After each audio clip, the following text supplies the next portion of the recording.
The Pixel People Pod. Step, step, step inside. Rewind the future fraud. The Pixel People Pod. You ever tried that astronaut ice cream? It's good.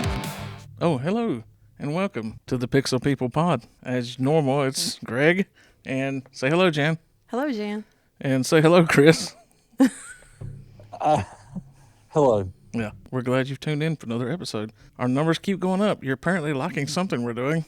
I think it's all probably, Jan's fault.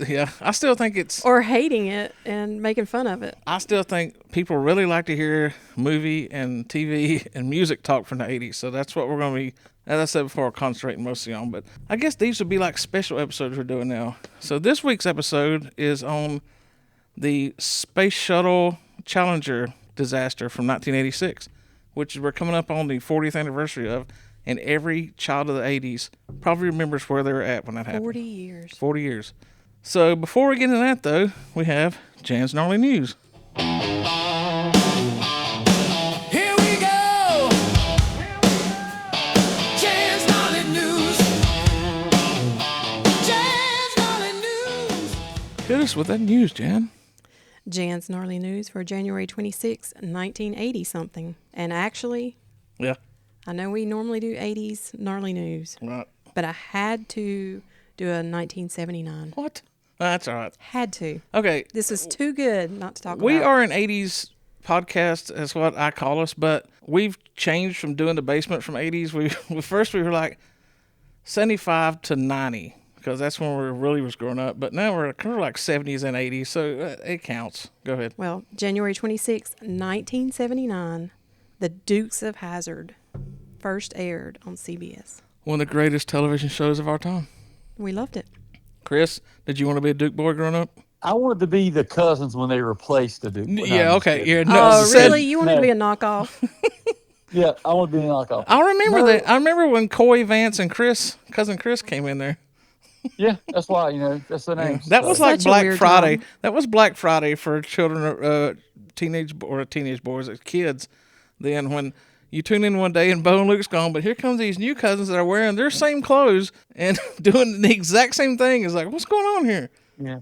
It was, it was the equivalent to Crystal Pepsi or New Coke. And- It was so great. Yeah. The sad part about that too is 2019, I took my nephew Avery, that's what, 6 years ago, so he would have been like 15, I think. I took him to Tennessee to Hazard Fest. They have a festival. They had that and Smoking the Bandit stuff there and Fall Guy stuff. It was everything.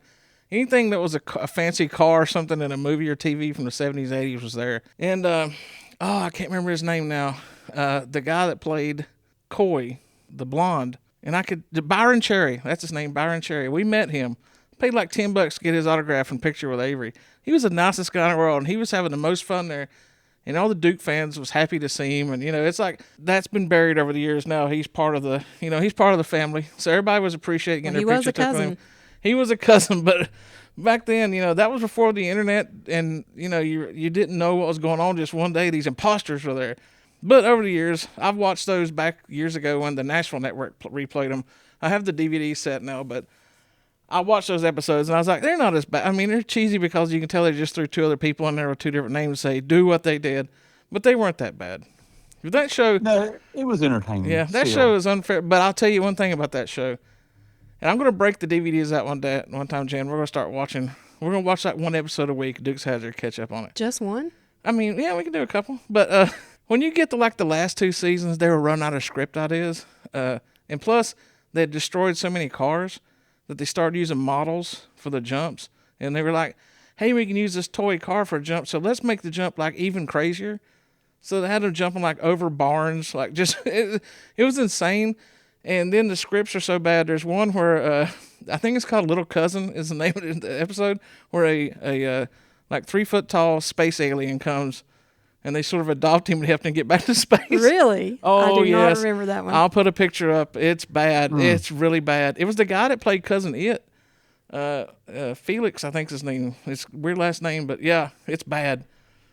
What a So, strange I had no episode. clue. Yeah. No clue. Well, just wait. I'll throw a clip up tonight. It's bad. Yeah. I'm excited. Yes. And maybe a clip of Greg wearing his Daisy Dukes. I had No, please not. I used to have, there's a picture, and I've said this before somewhere. I've got, my mom's got it, and I got to go up there and dig through them of me holding my bass that I'd caught in the pond near my grandfather's house that my uncle had mounted for me, with my bass hat on, holding my Stretch Armstrong in my other arm, standing in front of my Dukes of Hazzard poster on my back of my door in my bedroom. So hot. I was so adorable. I was a cute kid. January 26, 1981, Kim Wilde released the single Kids in America. We're the kids in America. Oh. Yeah. Everybody sing it. I was just playing for my son-in-law earlier tonight. We were talking about Prince, and I was talking about how talented he was. And I said, Prince wrote songs for tons of other people. And I found a playlist on Spotify for songs that Prince wrote, and I was playing them up there for him on the phone. And it's like Sheila E., the Bangles, Sinead O'Connor, Morris Day and the Time. He wrote songs for Madonna, for everybody. But I was playing him like Shaka Khan. He wrote that song, I Feel For You. Oh, and really? I was, let me love you, Shaka Khan. And he was like, what is this? And I was like, come on, man. Everybody knew this song in the 80s, and he's a 90s kid, but he knew some of them, but he didn't get that one. But I was like, everybody from the 80s could sing I Feel For You by Shaka Khan. Sad news on January 26, 1983. Paul William Bear Bryant passed away. Yeah, he was considered the gold standard of college head coaches until, what's his name, Saban, Chris? One of the greatest of all Saban, yeah. times. Yeah. And one of the best known. I mean, everybody knows that name, Bear Bryant. Bear Bryant, yeah. Yep. Good old nickname to get you far in life back then. He coached the University of Alabama football team from 1958 to 1982. And he's turning over in his grave knowing what college football's turned into now, which He is probably basically is. minor league professional football. January 26, 1983, the number one song was Men at Work's Down Under. Great Yeah. song. Great song. Love that. Colin Hay. Which Yeah, whoever Colin Ray's is that the the country singer you want to It's get just to. Colin Hay. Yeah, okay. Yeah, I get those confused. I was all excited that time that guy, he was coming to Newton down here and go see him, and it's the country guy, the wrong guy. Here's how you remember. Hey, it's the Men at Work. Okay, good job.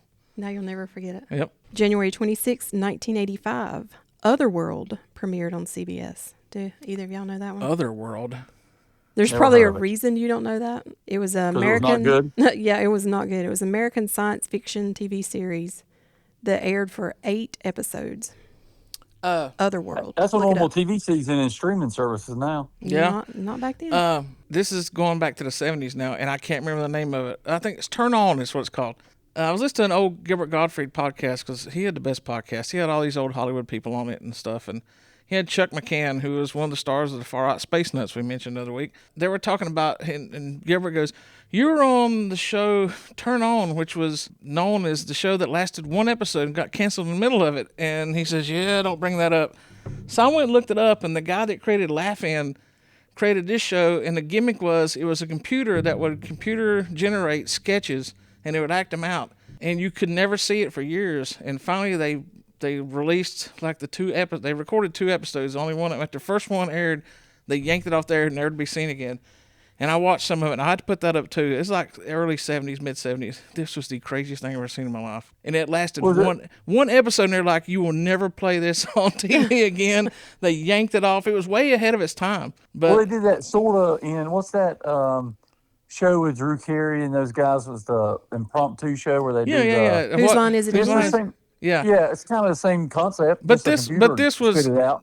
the computer spit it out, but they pre-recorded the stuff. It was like, but it was really weird, man. I'm telling you, I'll throw it up because I watched some of it and I said, yeah, I wouldn't have watched this back then. I don't know if I'd watch it now. It was so weird. Tim Conway, I think, was the host of it. Oh, I'd watch anything with Tim Conway. Not in it. this, you wouldn't. I'm telling you, I put it on there. You'll see. January 26, 1985, Hillbilly Jim Yes. made his in-ring debut against Terry Gibb on WWF greatest- Championship One Wrestling. of the greatest athletes the world's ever known, Hillbilly Jim. Chris, do you remember Hillbilly Jim? I do remember Hillbilly Jim. There's, I wasn't a big WWE guy, but I do remember him. I know. Good, because it was WWF. Yeah, back then, yeah. Oh yeah, sorry, WWF. I wasn't either, but I used to love wrestling. I would buy the wrestling mags and pro Yeah, wrestling. we were NWA around here. Yeah. Pro Wrestling Illustrated. I keep up with all these other, federations through Pro Wrestling Illustrated, and you knew all the WWF wrestlers and stuff. And plus, me and my best friend Eric, we would, when they got a VCR and we got a VCR, we would go down to M&K Market down where 50 Ford is, and rent tapes, and we'd be like, oh, there's WrestleMania. Because you never saw that. You had to have pay-per-view or be there, you know. So we'd watch that. It's so wild to see those other wrestlers you never saw here. Who did The Undertaker wrestle for back in the 80s? Oh, he wrestled in the NWA for a couple of years. Then he went to the WWE/F. Then I don't know which one I used to watch. You watched NWA. You couldn't see WWF around here until late 80s, and you were already dating and out with your boyfriend. You weren't watching it then. Okay. You watched NWA. Everybody where we're at watched NWA. Good to know. And Hillbilly Jim hosts a show on Sirius now. So the actual guy, he has a show on really? Sirius. Yeah, I think it's on the Outlaw Country Channel. Well, props to Hillbilly Jim. Mm-hmm. That's cool. Yep. January 26, 1986 was Super Bowl 20. Does anybody know who it was? Was it 86? 86. That'd been the Bears and who was the other one? Very good. The Bears against the Patriots. Yeah. The Bears won. It went 15-1 for the season, the most dominating defense ever. Well, it was a great team back then. Even though I was a Bears fan, you pulled for them. They were that good. That was played in the Louisiana Superdome. They were like the first team to really get out there and you know their names of their players and stuff, like as being like pop culture heroes. Remember that, Chris? Yeah, they had that dumb Super Bowl shuffle song. That was not dumb. You take that back. It was. It was Everything not Chicago's dumb. And you had like Everything. Refrigerator Perry. They'd give him the ball, let him score, and Jim McMahon, the cool quarterback, and Walter Payton. You knew all those guys on that team. Do you have the Super Bowl shuffle in your audio library of songs on your phone, Jan? I have it on Spotify. Yeah. Oh, I see. Sad. That's why Spotify needs to go away. I'm just kidding. I would play it right now. I could almost play it. I doubt we get hit for a copyright on that, but I won't attempt it. I'm already going to push it with a couple sound clips in this episode today. Hopefully CNN doesn't come after me, but we'll see. Well, hey, you know what? You'll get famous. Yeah. Yeah. Yes. Thanks for putting that in there. You got it. Speaking of getting famous, go to our YouTube page and like and subscribe. Pixel See how we tied Underground. that in? Yeah. That's how we tied in. I used to hate that. We'd be watching a video. He goes, hey, if you like our video, click subscribe and like our video and leave a comment. And I'm like, shut up. I'm not going to leave a comment now. I'm not going to like it. And now I'm like, hey, people, go follow our YouTube page. Wait till I leave a comment. It's going to be awesome. Some guy left a comment today. If you listen to our podcast, thanks for the comment. Yep. And I looked it up. He left a comment on, we have a short of a clip from last week's podcast on Def Leppard, which has done great numbers, and you people must really appreciate that album because that podcast is booming. But I put a short up of like a minute and a half clip from that podcast on YouTube, and it's got it's up to almost 1,500 views now. But a guy commented under it. It was about, Chris, what you said last week about the backward masking sort of weird thing in Right. Love Bites. Almost satanic sound. Yeah, and Jan said it was actually Mutt Lange in Bloody Hell, but some guy commented down and said, I always heard it was Go to Hell Jehovah Jesus or something like that. And I'm like, what? Yeah, And I'd always heard it was some satanic something, like, but I didn't know what it was. At first I don't thought, remember. if the guy's listening, I'm sorry to say this, but at first like, this guy a crackpot? What are you talking about? Jan said, got to reply to that comment. So I went and looked it up, and that is what most people heard. Apparently that is what the big thing, it was like he was saying, Jesus, go to hell. That's what they thought he was saying. Yeah. And, it was not satanic, but it was like, that's what, and apparently people hear that. And I listened to it today, and now that I know, I can't even hear bloody hell. I can't hear any of that. Well, I have an angelic mind, so I don't hear that. By the way, one of the first songs that might be women on that, I watched a video today. It's women. One of the first 2 or 3 songs on the album, there's in the middle of the song, there's backwards stuff in it too. That's Gods of War played backwards. No They used way. their own music, played it backwards in that song. I'll have to listen because I've never paid attention to anything in that song. Did you hear that sound? Middle section or whatever. Joe Did you hear that Elliott. sound? That was the sound of me running to listen to the album again. Joe Elliott and Phil Collin were playing. They had the master tapes and had their 64-track board and was muting different parts and played that thing on the video I saw and said, yeah, that's Gods of War backwards. We just looped it backwards and put it through. Wow. Pretty cool. Cool. Next. All right, moving on. Next. January 26, 1987, Diana Ross hosted the 14th Annual American Music Awards. Janet Jackson was nominated in 9 categories and won 2 of them. Whitney Houston picked up 5 awards. Lionel Richie won Favorite Soul R&B Male, Favorite Pop Rock Video, Favorite Soul R&B Video Male, and Pop Rock Male. I think Lionel Richie has been named on this podcast more than any other artist. He was huge. You just didn't listen to him. You don't know how I huge he knew was. his hits, but I guess. And You got to Madonna's put him as a Pixel Pete. Yeah. Yeah. Honorary. We'll do every Yep. year. We'll do a Pixel Underground Hall of Fame, and I guess he's the first to go in it. there you go. So, He's like the Chuck Berry of the podcast. if he hadn't have got that stupid American Idol and started making a comeback, we could have probably got him for the podcast. But I think he's like bigger than ever now. Yeah. So, Madonna's Papa Don't Preach won the award for favorite female pop rock video. that was a good song. Remember when, Chris, did you watch the award shows back in the day? Yeah, I watched them. It was like exciting because you got to see all these artists, Yeah. performing live or whatever. They it would was have- it was a cool thing. They would have like live rock music on it too. Besides, Yeah. they'd have a pop, they'd have a rock, maybe even have a country. But that was the first time like somebody like me didn't have MTV, got to see some of these guys live and stuff. And Yeah, now it's like I couldn't imagine watching those shows. Are so god awful now. I don't, yeah. There's nobody. watched an There's award nobody show I in listen to that decades. are in any of those shows anymore. No. And hey, I tell you what, if you want to see a rock guy anymore, you have to watch like the Country Music Awards. Because Sammy Hagar is on the Country Music Awards like the other year doing a Toby Keith tribute. So, they put Sammy on the Country Awards, which is more rock than rock is now. Country is almost. So. Square One, the show created by PBS, aired from January 26, 1987 to November 6, 1992.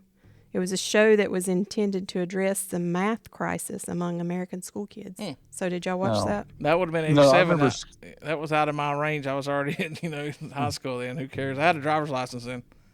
Do you remember the show Square Peg? Oh, yeah. Square Pegs. Square Pegs. Yeah. Square, See, that's what Square. I remember. Square Pegs is a great show. So, Yep. yeah. God, that's one I hadn't. We got to do a deep dive sometime on a forgotten show. That would be a good one. Another. Yeah, you could do Greatest American Hero. Yeah, and stuff Jan like wants that. to do that. Jan's brought that up many times. I love Greatest Greatest American Hero. song ever on a show. Yeah. Believe it or not. Don't get us sued now. Come on. All right. Andrew Lloyd Webber's The Phantom of the Opera debuted on Broadway January 26, 1988. It had an unprecedented run until April 16th, 2023. It made it the longest running Broadway musical in history. Cool. Who wants to go see The Phantom of the Opera? I like the. Okay. I want the Lon Chaney original movie. I'm good after that. One of the most horrifying scenes ever put in a movie is in the original silent movie when they pull Lon Chaney's mask off and you see his face. That people were blacking out in the movie theaters back then when that happened, and I could imagine that you didn't have stuff thrown in your face like you do now. When you see that image of his face that he did his own makeup for, it's like that's one of the creepy. Hundreds plus years later, you've still not topped that in my book anyway. January 26, 1988, David Lee Roth's Skyscraper album was released. A lot of It was people would his say that second was of his the solo career. Yeah, a lot of people say that was the start of the downhill slide of his career, but I like that album. I had it on cassette. I mean, Did that have Gigolo on it? no, that was Crazy from the Heat. That was before he left Oh. Van Halen. This album You're the followed expert. Eat 'em and Smile. Eat 'em and Smile was his first solo album after Van Halen that had Yankee Rose and stuff, Shy Boys and stuff on it. And then Skyscraper had Paradise and Living in Paradise and stuff on it. That's a good song. But he started putting keyboards in it, and Steve Vai was like, I'm not playing guitar in a keyboard band, and left after the album, and that just started his downhill. His next album was A Little Late Enough, and it had a couple good songs, but that was it after that. He was in the bargain bands after that. January 26, 1989, the Broadway musical review Black and Blue opened. It celebrated the black culture. Well, I knew the Van Halen song Black and Blue, but No, not the same thing. don't know that one. It ran until January 20th, 1991, and it had 829 performances. Pretty Good big number. That's a show. lot. Yeah, well, that's cool. I know the song Blue on Black. I don't know Black and Blue. Not the Sorry. same thing. And there you have Jan's gnarly news.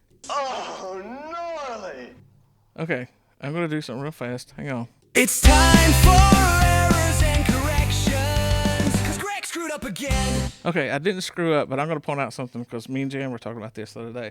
On last week's podcast, when she was talking about, what was the Michael Jackson song? It was Off the Wall. Not Rock With You? No, what's the other one? Don't Stop Till You Get Enough. Jen said it went to number one, and I'm like, you said that a couple of weeks ago. Like 2 weeks before that, you said it was number one, and Chris, you said last week, well, I wouldn't be shocked if every week you say about a Michael Jackson song going number one. Jan was right. It went to number one on last Monday date, but what she had said 2 weeks before that was that it also went to number one 2 weeks before that. It hit number one on the R&B charts. There are So it different went charts. different charts. It went number one on R&B, and 2 weeks later, it hit number one on the overall Billboard singles chart. So just in case somebody was confused about that, I thought I'd throw it in. I think you were the only one that was confused. Well, I just want to give you props that you weren't giving out. Jan's the most trusted news source there is now, so I don't want people thinking you're giving out false information. By the way, I can just throw this in here. Speaking of charts, I don't know if any one of you saw this today. The Eagles' Greatest Hits Volume 1, that had, the one that everybody has, Right. Yep. just got certified quadruple diamond. Wow. 40 So 40 million copies. copies. Wow. Their Volume 2, which has... See, Volume 1 don't even have Hotel California on it. This is from like their first 3 records. Volume 2 has Hotel California and all that stuff on it. It has like 27 million copies sold. But it getting certified makes it the number one top-selling album of all time, which means... Even over Thriller? Yes. This is how it goes now. I read it today on Microsoft News. Number one album of all time selling is the Eagles' Greatest Hits Volume 1. Number 2 album of all time is Michael Jackson's Thriller. Number 3 album of all time is Eagles' Greatest Hits Volume 2. Way to go, Eagles. That is a lot of albums sold.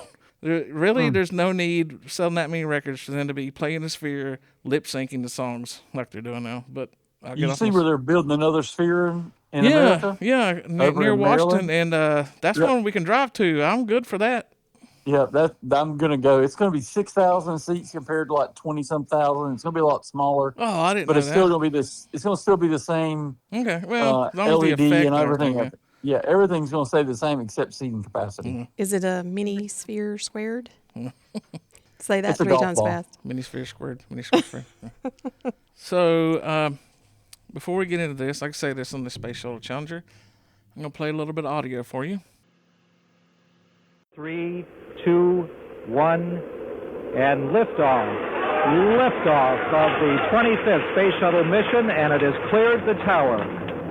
Now controlling. Roger, roll, Challenger. Good roll program confirmed. Challenger now heading downrange.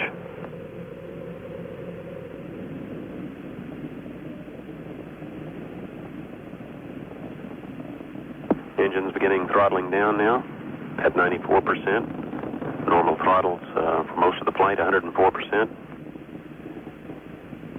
We'll throttle down to 65% shortly. Engines at 65%, 3 engines running normally, 3 good fuel cells, 3 good APUs. Velocity 2,257 feet per second. Altitude 4.3 nautical miles, downrange distance 3 nautical miles.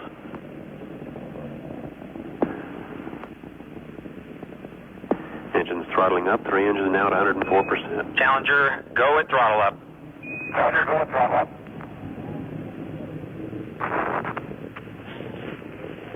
1 minute 15 seconds. Velocity 2,900 feet per second. Altitude 9 nautical miles. Downrange distance 7 nautical miles.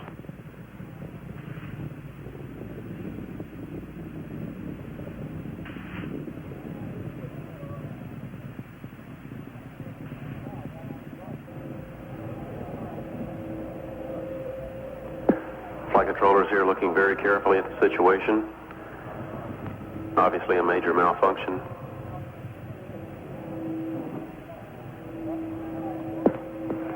We have no downlink.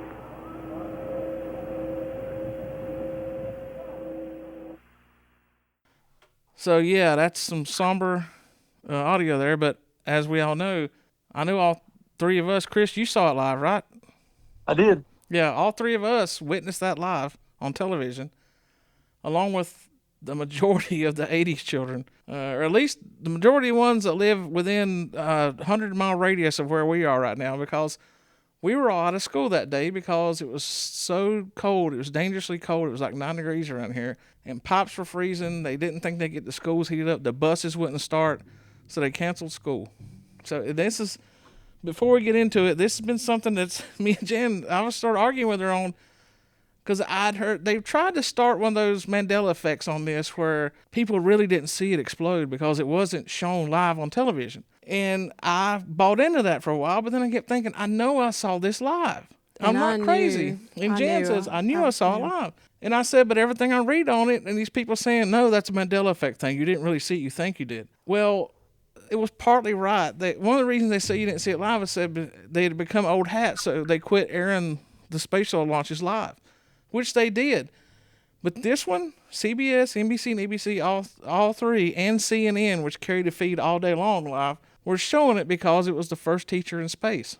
They even had schools that had CNN fed to the schools and had Live feed in the classrooms for kids to watch the first teacher go into space. So we did see it live, and because I remembered where I was sitting. I was sitting on the couch in my house. My grandfather had come down. He lived at the end of our driveway to watch me and my brother. I was in 8th grade. My brother would have been in 5th grade. Probably could have got by, but he'd come down to hang out with us, I guess, and we were watching it live.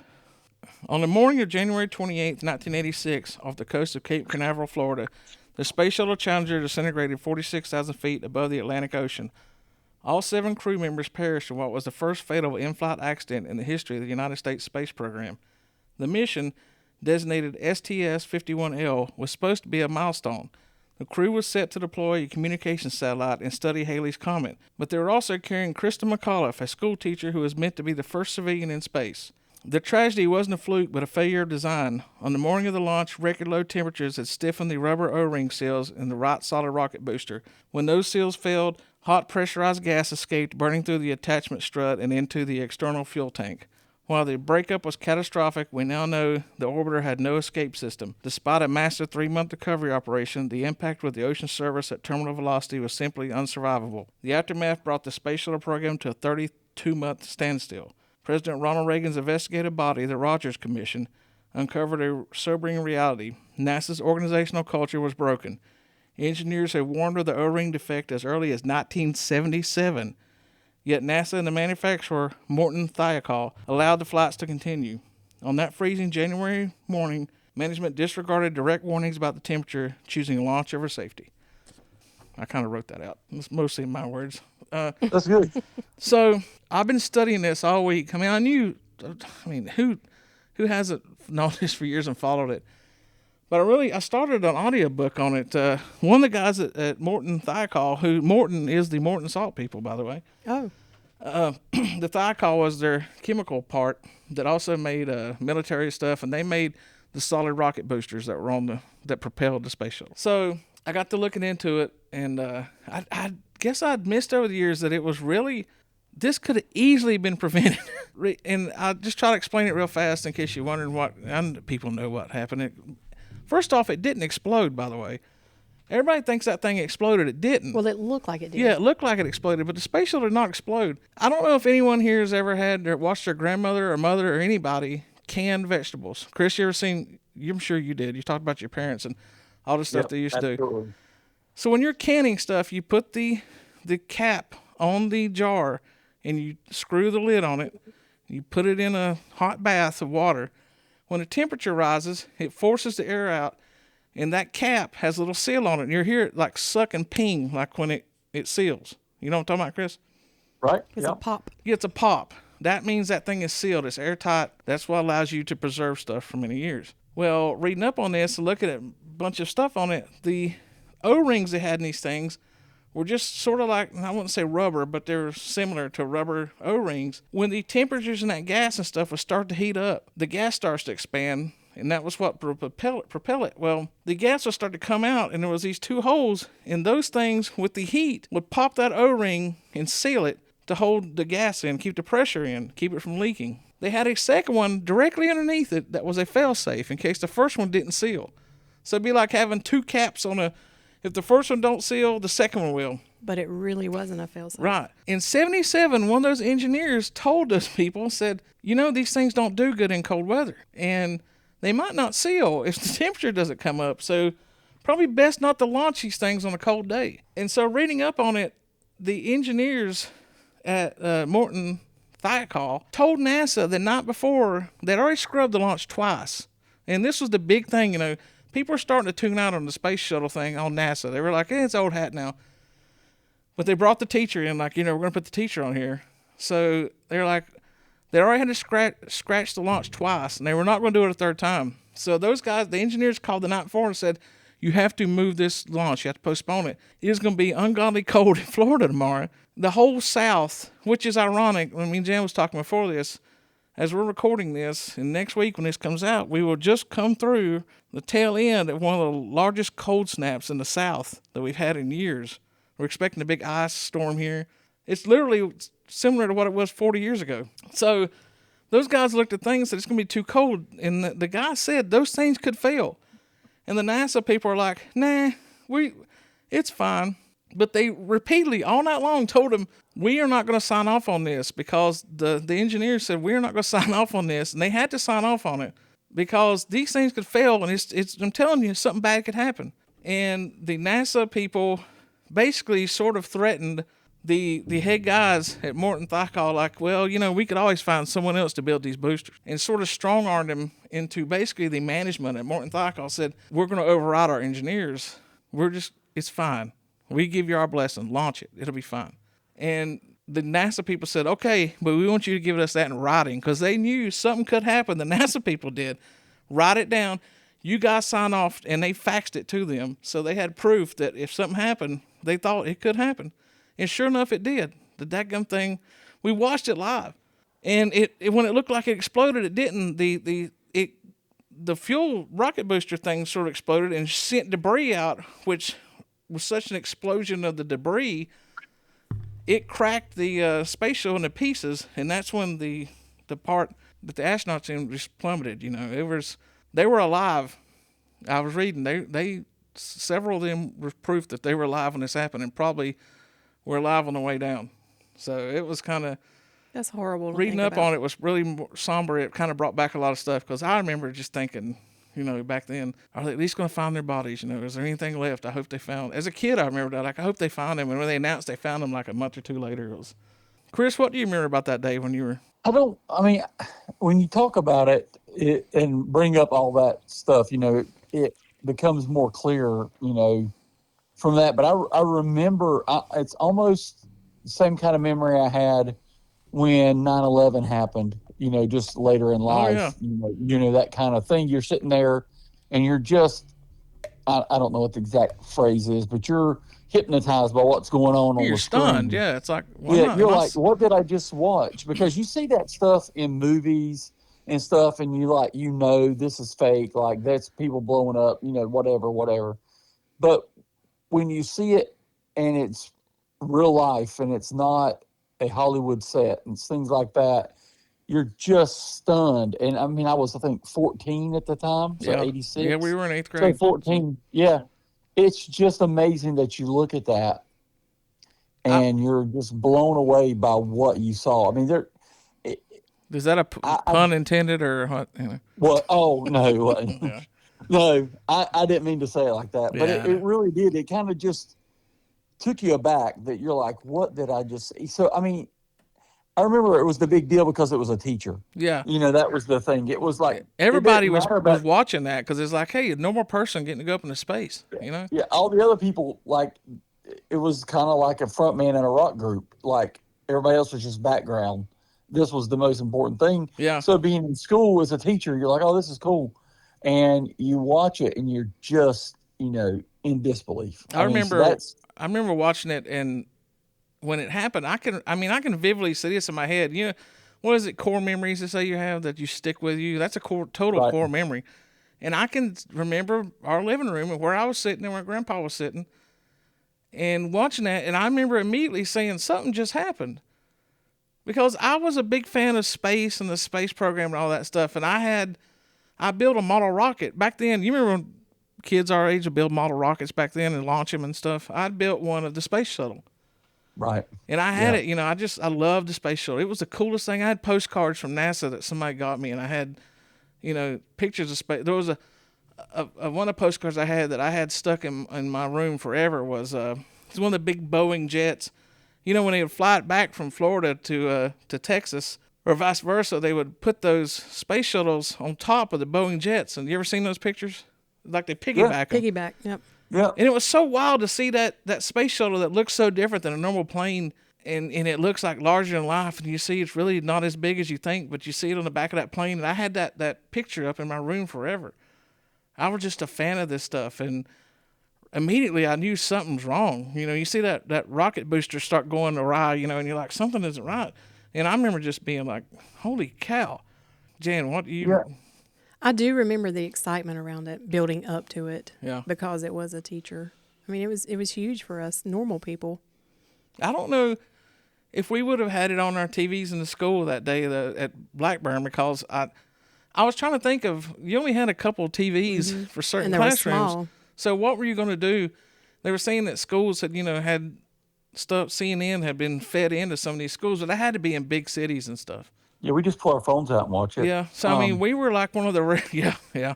As I said, we were all out of school because it was ungodly cold. And that's what took it down in Florida. And a cold day, that's what we did all day. We sat there and watched that over and over. Watched and the over coverage. and over. CNN broke back in, or CBS, and then broke in and started covering. That's all we did Yeah. that day. Yeah. All day long was watch that. And you look at the enormity of everything. I went to the Kennedy Space Center in Port Canaveral Yeah. 2 years ago, Yeah. and just toured that whole thing, and just looking at, like, you can't imagine the size of these little people inside this massive, Oh, yeah. control, and it puts in perspective all that stuff that people are inside this thing, and when they go up, and when it exploded and you thought they disintegrated instantly, or that's Yeah. what you would have hoped. Yeah, that's what And you now think. you're an Yeah. adult, you think, oh, I hope if I'm in that, I hope I'm instantly gone. I don't want to suffer, But when you hear that they may have been alive until the crash in the ocean or whatever, it just, that's got to be one of the most painful, unreal experiences of anybody's life. As well as their families now having to hear that years later that, hey, they were probably alive for just a little bit. One of the one of the things I read was that the first several launches of the space shuttle, when it started, they had, like, I wouldn't call them ejector, but they had, well, it kind of was ejector seats and stuff in the thing, and they ended up taking them out because they got thinking, we'll never need something for something like this. So it was I don't know if it's called ejector seat, but it was something that would have helped you, and I guess it had like a parachute or something in case something did break apart like that you could have Right. initiated, but they weren't in it. They took them out after the first several launches. Like, I guess you got to cut down weight stuff. So it's like, we take those out. So when I was saying about the mission, it was originally scheduled for July of '85, but then it was delayed until November and then to January when that started. So if that thing had happened in July or November, this probably would not have happened. If it had launched, it would have probably been fine. I was reading up on it, and they were talking about whether they could have died from that. I saw that the impact of the crew compartment with the ocean surface was so violent that evidence of damage occurring in the seconds which followed the disintegration was masked. Their final conclusions were the cause of death of the Challenger astronauts cannot be positively determined. The forces to which the crew were exposed during orbital breakup were probably not sufficient to cause death or serious injury, and the crew possibly but not certainly lost consciousness in the seconds following the breakup due to in-flight loss of pressure. But they fell for over 2 minutes before they hit the water. So what they're saying is they probably gained their consciousness back after about a minute and knew what was happening. The ones that made it. So that's, as an adult, that was even worse. When you start hearing about that and start reading into it and finding out. I don't think I followed the Rogers Commission on this then. It was hearings. I didn't have cable. We didn't get to watch C-SPAN or anything back then. But it was wild. But I'll tell you some. Chris, when you were in NASA, did you see they had parts of the space shuttle there? Do you remember seeing any of them? I don't remember 100% what all, because we went through it we went through it for Yeah. the whole day. So Yeah, it there's was- a lot of stuff, but 20 years since I've been there, but I remember they did have a chunk of the cockpit where they were at, that they recovered. It's on display there and tells what it was. But I'm sure they did. I just don't remember. But because you can't get rid of that piece of history. That's something that has to be, remembered and memorialized. So I'm sure it was there. I just don't remember. yeah. Okay, I'll tell you some trivia. I'm sure I've heard this before years ago, but it had to refresh this, and if people's never heard this. So Krista McAuliffe, the teacher, was selected from more than 11,000 applicants to NASA's Teacher in Space project. Her backup, in case she couldn't do it, was a woman named Barbara Morgan. And so she just happened to not be on that flight because it went to Krista.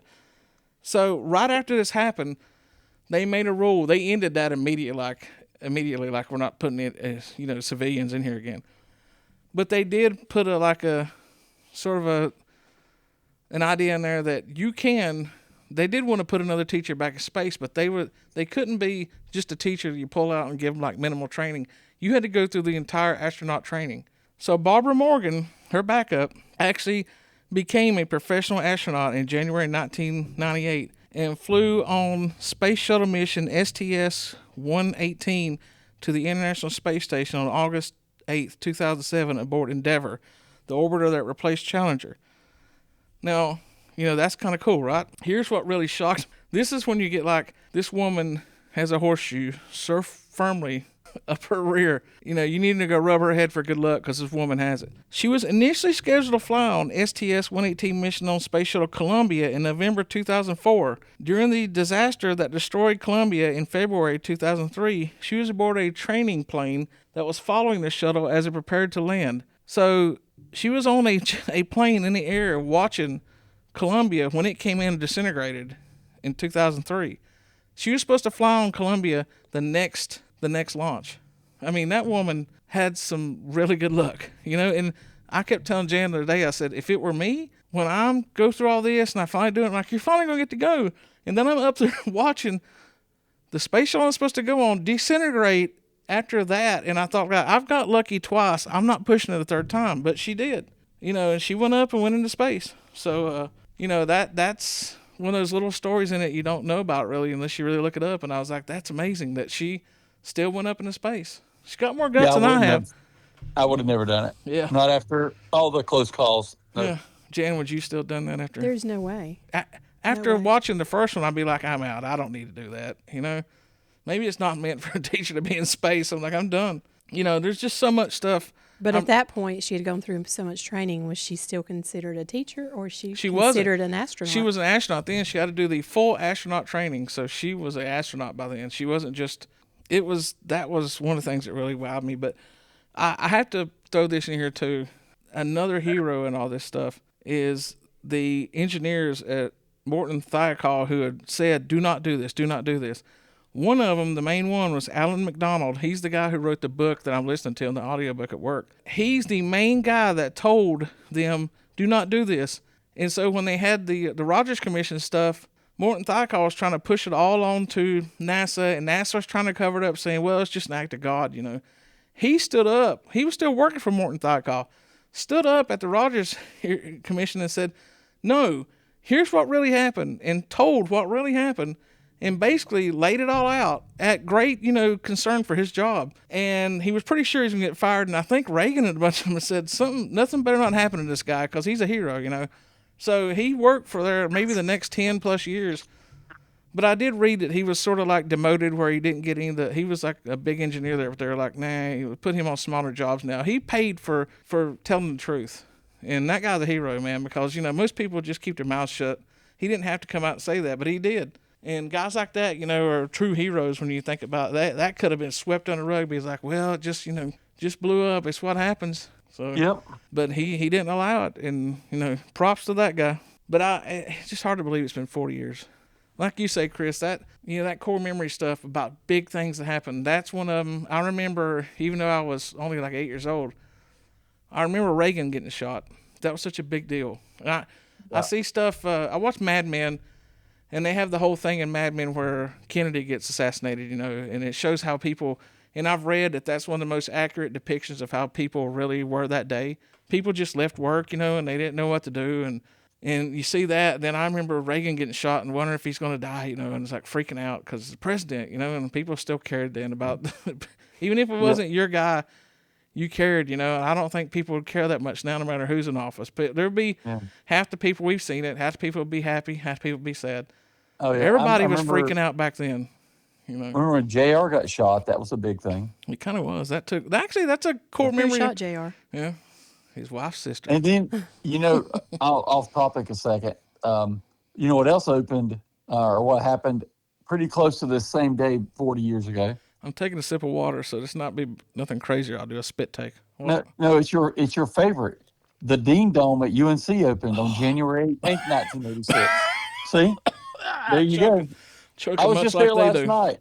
I was just there last week. Yeah, I saw that. You trying to make the Now that you've beat death, you're trying to make the last years you have left now drag out a long way, aren't you, by going to miserable stuff?